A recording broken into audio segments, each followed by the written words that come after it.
Stage, filmmaker David Bushell.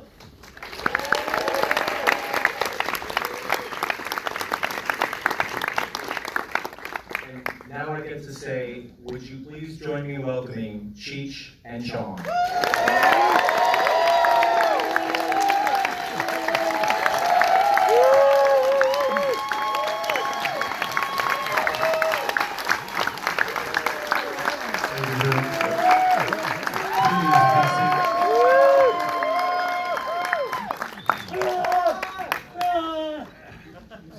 Welcome. Welcome. Thank you. That felt kind of good. Love you guys! Thank you for being here as our guests. Thank you for making this fantastic film. Congratulations on making this fantastic film. I want to just get things started with a few questions that I'd like to ask, but please be thinking of a question that I'm sure we're going to have some great questions from this audience, so please be thinking about what you might like to ask our guests, and we'll come out to you in just a moment. David, congratulations on this amazing work. Just to get things started, could you share with everyone what was your introduction to Cheech and Chong back in the day, and what did it mean to you at the time? Maybe that evolved over time as well. I grew up on the movies, and then got turned on to the albums from my brother. So that was kind of my introduction. Up in Smoke, next movie, and just fell in love with the cast. And thought someday I'm going to make a documentary about them? I never thought that. Much later. It just kind of found me, Yeah. And I was lucky enough to make the movie with the guys, yeah. Now, David, of course, has produced a number of movies that you might recognize the names of, like Sling Blade and Eternal Sunshine and Spotless Mind. And now Times Club. But this is your directorial debut, and maybe this was the perfect project for you to make the leap. Can you tell us a little bit about how you said, this is it, I'm going to direct something? I just love nonfiction and watched a lot of it, and we were going to do something else, and that ended up not happening. And it seemed obvious because they have such a great story, and they were game. So we went for it. Well, they were game. Thank goodness for that you guys shared everything that you did in this film and got the story out there. You've seen it now a couple times each, I think. Does it get better each time you watch it? Go ahead. I can't remember. That's a good thing, I think. Did you end it since I saw it the last time? From South by, we took out a minute and a half. You did, didn't you? Yeah. Yeah, I like it. I like it. It's good. Well, I mean, he's not incredible, but no, it shocked me the first time I saw it. I was kind of in shock, Look, I didn't know I got that old. Well, it's kind of like your life flashes before you at supersonic speed. And this one, and now they're there. Oh, okay. At the end? Okay. Yeah, it was.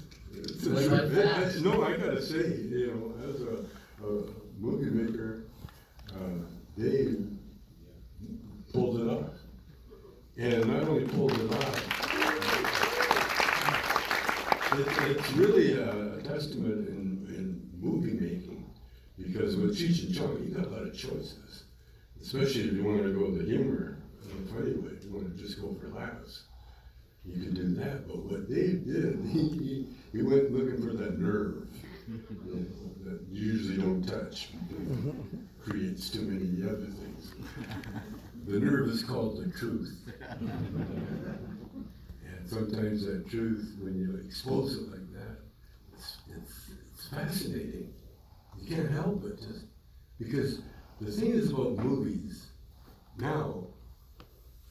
People talk about there's no movie industry. Oh yeah, there's a movie industry, but people, the audience, are getting so schooled that you can't. There was a time when you could do car chases and stunts and do all sorts of gimmicks to make it work, or to at least get the investors' money back.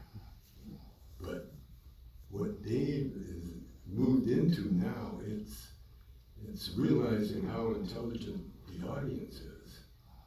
And when you raise the intelligence level of what you're aiming at, then you create art.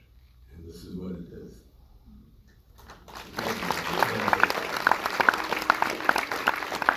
Tommy, thank you for talking about the audience, this fantastic audience tonight, to rewatch the film, to experience it in real time with everyone here. I mean, there were multiple moments of applause throughout the movie. It was fantastic to watch it with all of you. The choice of bringing in the animation, if I could just talk about that for a little bit. Is James here? James Wagon? There he is, Jimmy Wagon. Good job, good job. And our editor, Brett Mason, is here. Where's Brett? Brett? Let's see it. Can't see you down 3 rows. Okay. Yeah. James was one of the first hires. He has a short Doc Ellis about the guy who pitched a no-hitter on LSD. It's on YouTube.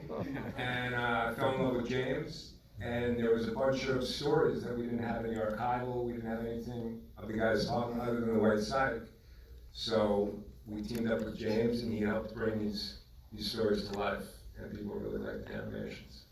Absolutely. I mean, we're seeing it for these sort of sequences like you're talking about in a lot of documentaries of late, but just outstanding. Thank you so much for that great work. I want to ask one more question before we start to bring in the audience that I'm just curious about. Fantastic job getting the ducks in a row with the career, the backstory, the very well-selected clips from the movies, talking about the albums. I really appreciated you guys in interviews with the mainstream press and all of that great archival footage. It's like it's a media history trip too. And you guys were always a great interview, and I'm just curious. Well, we were influenced by the Beatles, if you remember. Yeah, okay. The Beatles, they always had these very intellectual interviews. At least I was in. Yeah, you too. Yeah, and so so the interviewer always became a part of our act. Yeah. You know, we had a great time with that, and that's why Geraldo was so cool. Back when Geraldo was cool. The Playboy Mansion. Okay, you know where I was going with that. That's what I wanted to hear. But I just hope that you were appreciated with those outlets at the time, because you guys were always terrific in those interviews. We always surprise them. Yeah, always, Tom Snyder, always, for the first part of the interview, has a little puffy questions, and then he starts listening to what we were saying, he starts to get intrigued, and then that's when you got the hook in them. You can pull them up, and they go along with you for wherever you're going, and they get along, they hear the humor. Oh, okay, they're asking intelligent questions. One time we were on Fox and being interviewed by Bill O'Reilly, and he was a Cheech Chong hater from way back. But we got him so good. We said, Bill, what if we're right? And it turned out we were right. Bill's going somewhere, and we're here watching our life story on the screen. That's right. Incredible. It's good to lift the veil on the perception of who these guys are, because everybody knows them as their characters, and there's so much more. Right. So hopefully the movie gives you what you would expect, but also this kind of deeper, philosophical, intelligent part of who they both are that I don't think a lot of people get a chance to see enough of. Right, right. That's why there's so much more to the story for people to understand, to appreciate. Hardcore fans, casual fans, that you captured it. Thank you so much for I this. mean, first it was about, well, they liked the movie and they liked it, and I hope the fans liked it, because. Well,